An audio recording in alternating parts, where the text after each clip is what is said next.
My name is Alayna Rakes. I'm 41 years old and I'm from Bucks County, Pennsylvania. I am a makeup artist. I'm also a permanent makeup artist. I love to do Pilates. I am a certified Pilates instructor, so being active is really important to me. I started looking into breast augmentation because I was feeling that I had lost volume over the years. So compared to how I felt 12 years prior, my body had changed a bit and I was looking to restore that lost volume.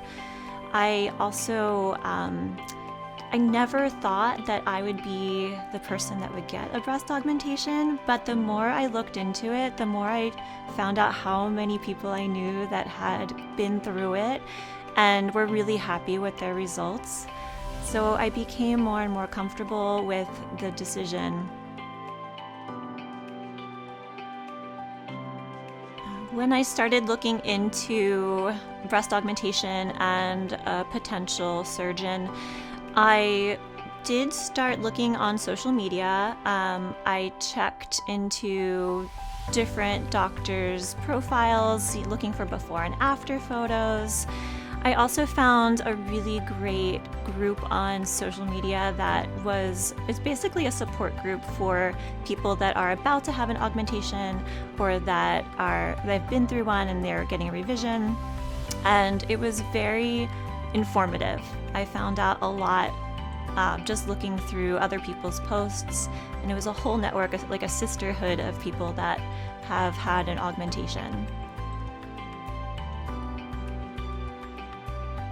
I was looking for a board-certified plastic surgeon that could show me some good results with someone that had similar anatomy to mine in their before pictures, and that had a result that I liked as well.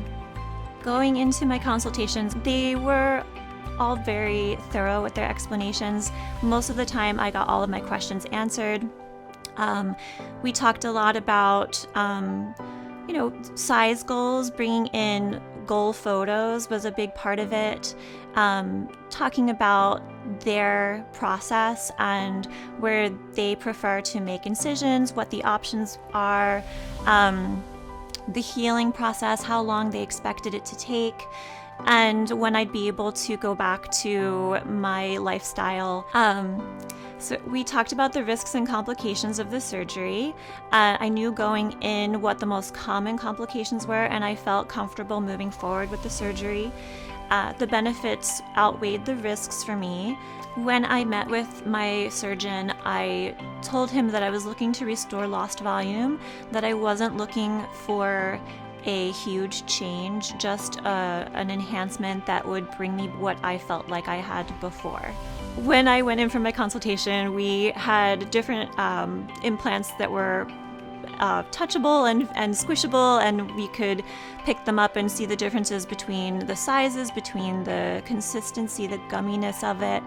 And it was really great to get in there and see what they felt like. When I went in to meet with my surgeon, we discussed the different options. I made the decision with him to go with a Natrelle implant.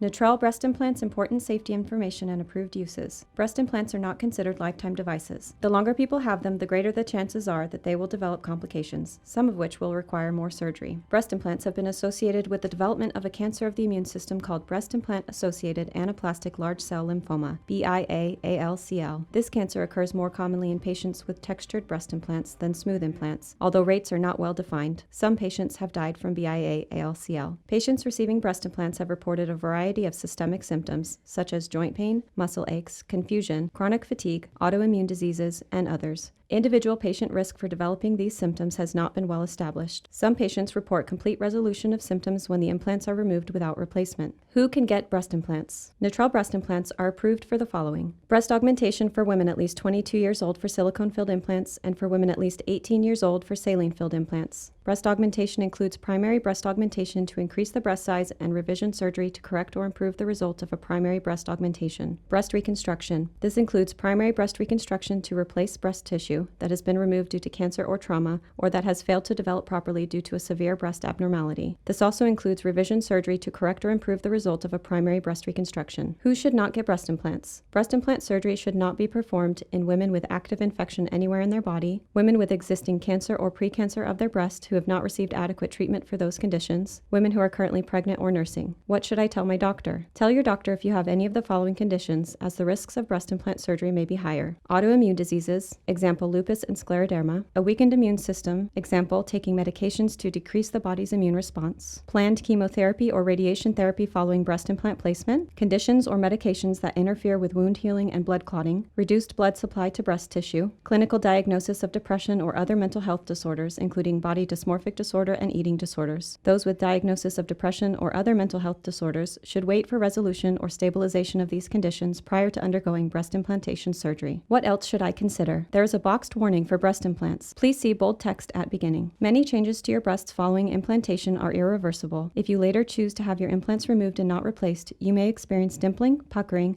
wrinkling, or other cosmetic changes, which may be permanent. Breast implantation is likely not a one-time surgery. The longer implants are in place, the greater the potential risk for complications. You will likely need additional surgeries on your breasts due to complications or unacceptable cosmetic results. Thus, you should also consider the complication rates for later revision surgery, since you may experience these risks in the future. Cancer treatments and surgery will affect the outcome and timing of breast reconstruction. Breast implants may affect your ability to breastfeed, either by reducing or eliminating milk production. Rupture of a silicone-filled breast implant is most often silent. Even if you have no symptoms, you should have your first ultrasound or MRI at 5 to 6 years after your initial implant surgery, and then every 2 to 3 years thereafter, regardless of whether your implants are for augmentation or reconstruction. If you have symptoms of or uncertain ultrasound results for breast implant rupture, an MRI is recommended. Additional imaging may be required depending on your medical history and status. The health consequences of a ruptured silicone gel-filled breast implant have not been fully established. Routine screening mammography for breast cancer will be more difficult, and implants may rupture during the procedure. Perform self-examination every month for cancer screening and ask your surgeon to help you distinguish the implant from your breast tissue. Lumps, persistent pain, swelling, hardening, or changes in implant shape should be reported to your surgeon and possibly evaluated with imaging. What are key complications with breast implants? Key complications include reoperation, implant removal with or without replacement, implant rupture with silicone-filled implants, implant deflation with saline-filled implants, and capsular contracture, severe scar tissue around the implant. Other complications include breast pain, swelling, asymmetry, wrinkling, rippling, implant malposition, nipple complications, hypertrophic scarring, and implant palpability visibility. Talk to your doctor about other complications. For more information, see the patient brochures at www.allergan.com/products. To report a problem with Natrelle breast implants, please call Allergan at 1-800-624-4261. The sale and distribution of Natrelle breast implants is restricted to licensed physicians who provide information to patients about the risks and benefits of breast implants.